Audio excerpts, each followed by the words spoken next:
Yes, nanone undi munsi andi mahirwe. Kirazira kubona amahirwe ukayatera inyoni. Nanone kandi nkuzaniye undi mutungo mwiza cyane, ni izi nzu ebyiri mureba. Ni inzu ziri mu buryo bwa etage ariko buri yose isakaye ukwayo. Ni 4 in 1. Bivuze ko buri nzu igizwe n'ibice bibiri, igice cyo hasi n'icyo hejuru. Kandi buri gice gifite ibyumba bitatu na salo, saramanje, dushe na toilette. Ni inzu buri gice gikodeshwa ibihumbi 800. Bivuze ngo zino nzu zombi zigizwe n'ibice bine zakwinjiriza miliyoni 3,200,000 ku kwezi. Ziherereye Kimironko kwa Mushimire, ziri kugurishwa miliyoni 350 kandi zishobora kuganirwaho zikaba zagabanyuka. Ni ku muhanda neza kuri kaburimbo.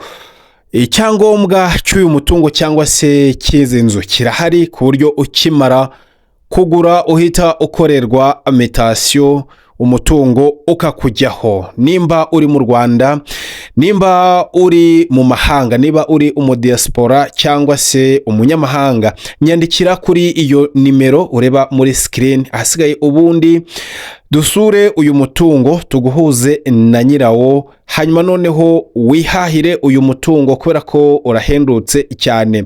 Ni ahantu ugura ugatangira gusarura amafaranga avuye mu bukode. Nkwibutse ko uyu mutungo ni 4 in 1. Nkuko ubibona ni inzu ebyiri ariko zigizwe n'ibice bine kubera ko buri nzu ni etage igeretse rimwe. Ifite igice cyo hasi cy'ibyumba bitatu na salo, saramanje, dushe ndetse na toilette n'urubaraza rwiza. Hakaba hakodeshwa, buri gice kikaba gikodeshwa ibihumbi 800 ku kwezi. Ni ukuvuga ko ibi bice byose uko ari bine bibyara cyangwa se byinjiza miliyoni 3,200,000 ku kwezi.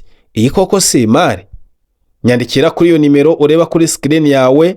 Hasigaye ubundi tuze dusure uyu mutungo tuguhuze na nyirawo, hanyuma noneho wigurire wihahire uyu mutungo kuri makeya. Icyangombwa kirahari, urahita ukorerwa mutation.